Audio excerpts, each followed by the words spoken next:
well, who's calling? Well, you know, Jimmy. He doesn't want to give out his name. So I said, well, I can't give you Mike Lupica. So he comes down the hall screaming. Lord. And so the story ends is that 1 week later, Jimmy puts me in the paper, giving my age 10 years older than what I was.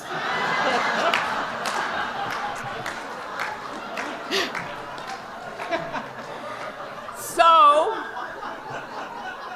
I only have one question for Jimmy. How's it feel to be 99?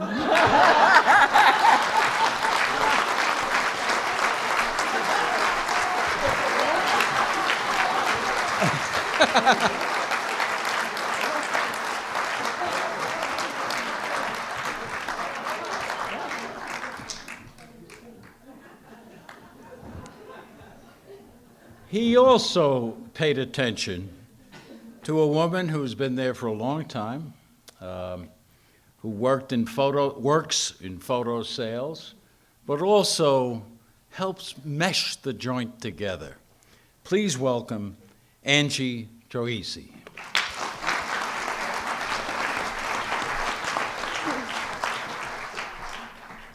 Hi, my name is Angela, but Jimmy knows me as Marie Daily News. We go back many, many years, since 1976 when he started. Well, I finally made his hit list of people he will not speak to ever again. Except he called me the day after. And he says he wants a favor, as always. I said, but Jimmy, you're not speaking to me. He says, F you. And he's been calling me ever since. But I love the man, and I'll speak to him every day of my life. And I hope I always do, Jimmy. I love you. And someone said to say hello. And you know who that is. Your girlfriend, Anne-Marie. She can't come, but she loves you.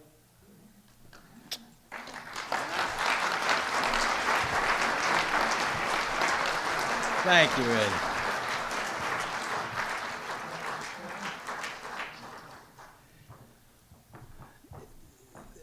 The sports department of the Daily News has a particular look to it, and it's been provided in a way graphically for many years, for 40 or 50 years now, by one man. We are lucky to still have him. He's got better chops than he's ever had, bigger and bolder pieces, wonderful columns. He provides the institutional memory for the Daily News so that anybody younger than him, someone 60, let's say, can find out the way it used to be. Please welcome the brilliant Bill Gallo.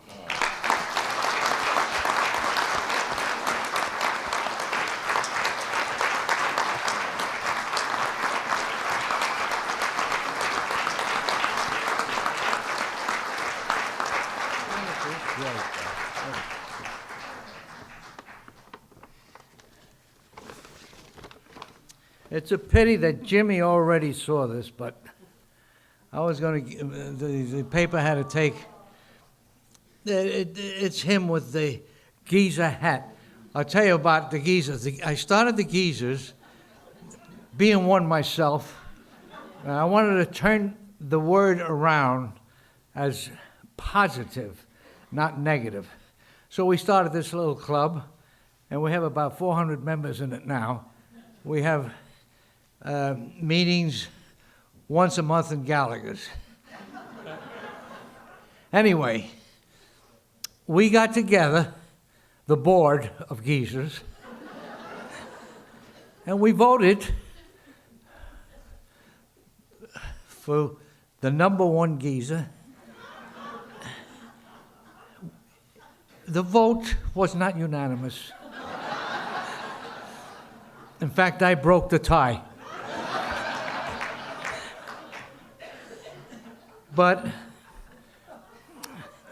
it's a picture of Jimmy, of course, and his line, which he's used many times, and I always liked it. After a sentence, poignant sentence, he'd say "beautiful." Period. I thought this was going to be a roast, but it's plenty of accolades, deservedly.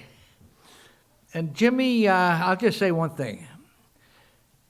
I'm sure that he has taught many newspaper guys a lot of things, and he doesn't even know it. I remember way back, I was doing some boxing stuff, and he was writing about boxing, covering boxing actually, for the Journal American, if I'm not mistaken. His stuff was brilliant, but I always noticed that he wrote very dramatically about the loser. He always went to the loser's dressing room, and it was beautiful stories, essays almost. So I said, I learned that, and I did that. Of course, the stories I wrote weren't near as good as his, but that's the one thing that I learned, and I want to thank Jimmy for giving me that lesson. And I also want to thank him for all the marvelous entertainment that he gave me and the teachings. One of the best, somebody said one of the best newspaper men in many a year. I vote for that. Thank you. Oh, wait. One more thing.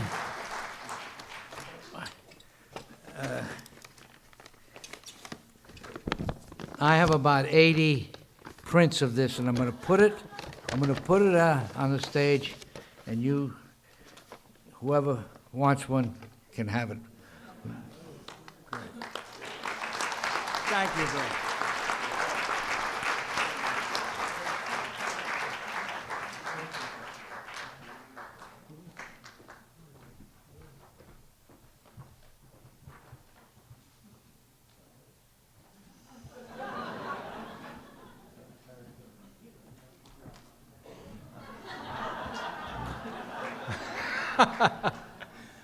The man sorting out the copies is another friend of Jimmy's from the Daily News, someone who has been watching him and talking to him for years.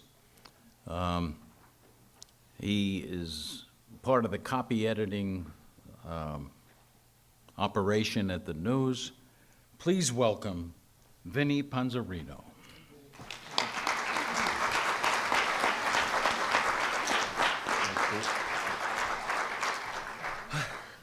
Whoa. Not really a public speaker, but I'm going to do the best that I can here. I just want to say it's an honor to be selected to be a speaker with all these prestigious journalists, all the people who work at the News. We have librarians, we have secretaries, we have sports writers, columnists, and they're also all out in copy people. I'm a copy boy. We have other copy persons out in the audience. I see them, people that I worked with. I started at the News in 1980.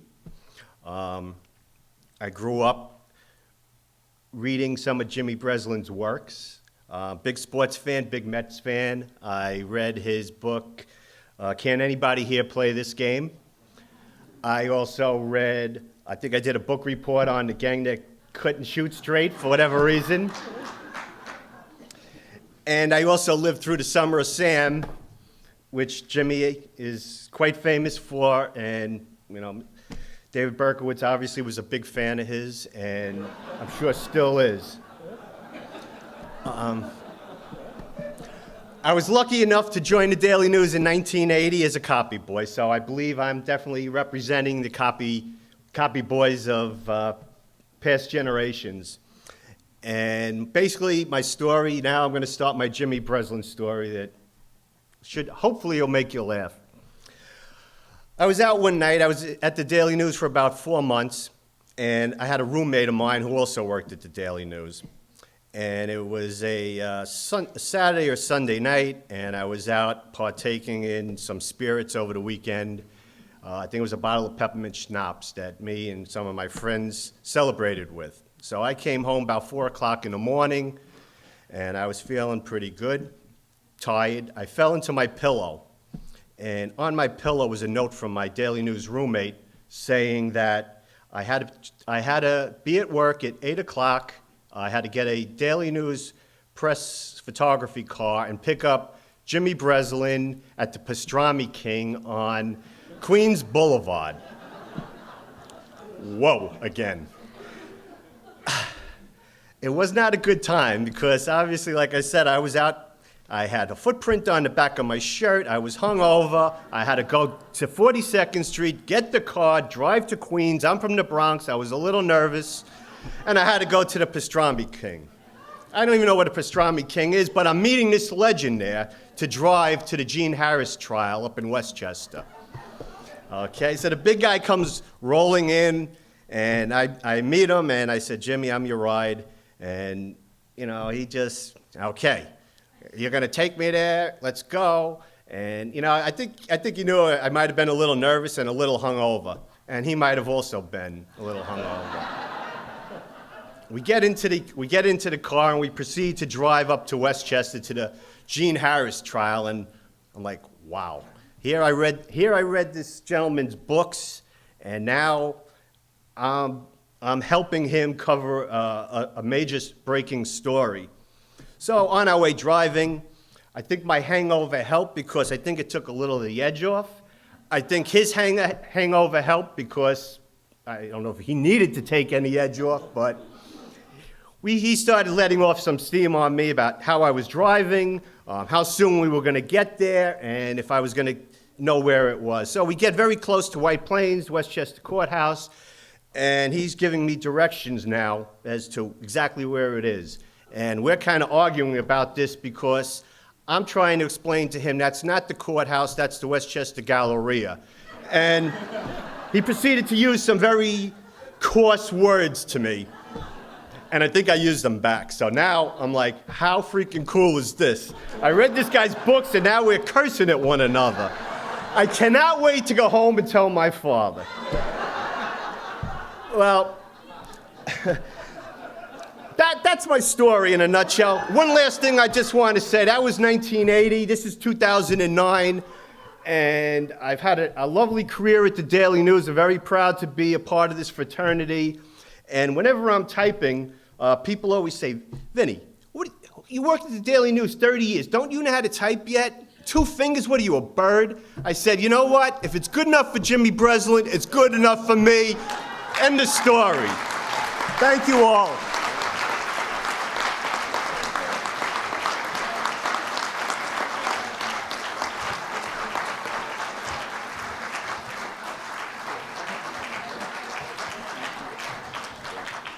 Thanks, Vinnie.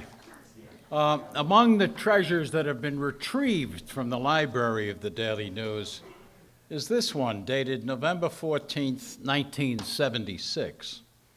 Right to die killer may wed. And down here, Jimmy Breslin's arrival. Jimmy Breslin starts today. That's the first front page of Jimmy's career at the Daily News, which we will pass to him later. These are even more interesting.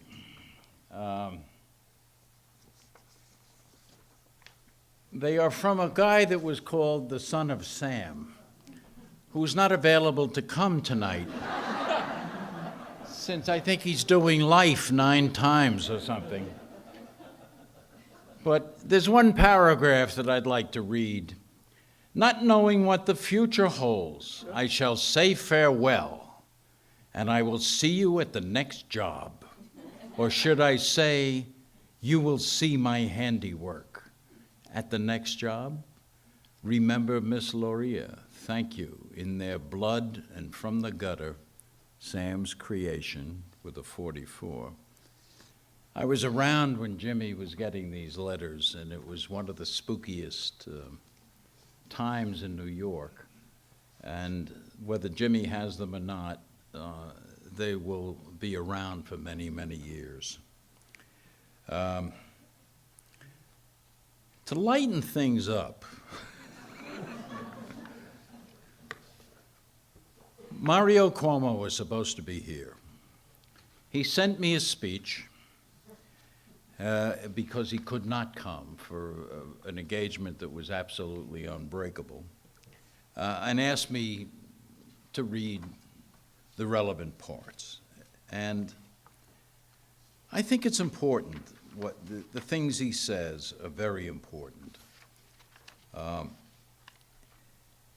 He says, one of his paragraphs begins, "Think of it.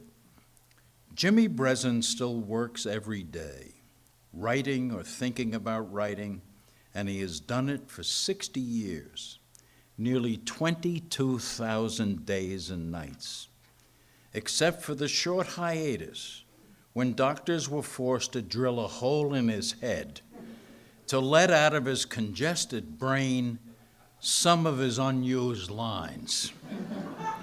Then he wrote a book about it." Right, Mario Cuomo. "I met him when I was a youngish lawyer trying to help 69 barely middle-class homeowners in Corona, Queens, save their homes from a mayor who was about to condemn them to accommodate the builder of a huge housing complex." This is still Mario. "They couldn't afford a big law firm, and I was neither prestigious nor politically influential, so the 69 would probably have lost their homes if Jimmy Breslin hadn't gotten involved. He came to a meeting of the group, did some research, then wrote a long story and some short ones, and talked to some influential people at City Hall. He convinced them that the mayor was wrong and the 69 stayed in their homes. That was Jimmy at its best, and it led to a friendship that has survived all the years since then. Good days and hard days, days when we enjoyed some lucky breaks, and other days when we got hit by tragedies. Jimmy just kept writing. He had to. There are too many great stories that needed telling and retelling, and there were too many big problems that needed solving. They are still here, as they have been for 60 years, nearly 22,000 nights and days. Every morning, Jimmy has a bowl of oatmeal and his outrage, and I suspect that's the way it will always be. He won't ever stop thinking about the world he lives in and writing about it. Why? Because way down, Jimmy is a believer. He will argue with the priests of his church, but he knows the God they are supposed to be working for has given him a personal gift, a gift that is given to only a few. And he will not offend his God by not using that gift. And he will use it until there are no more stories to tell nor problems to solve. Thank you, Jimmy, Mario Cuomo says. Keep going.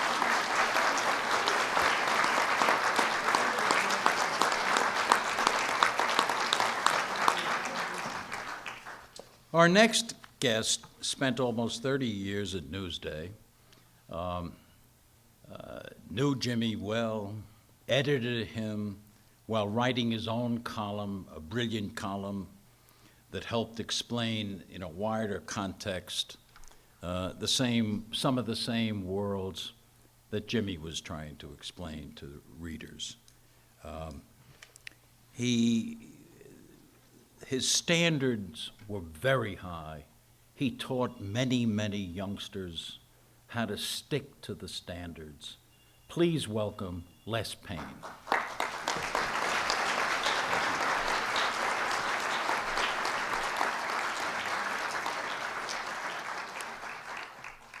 Thank you. What a great evening.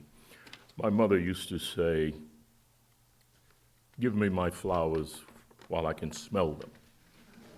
Jimmy, You're getting your flowers tonight. And it's great to have a celebration here where, as Pete Hamill pointed out earlier, to me, there's no corpse.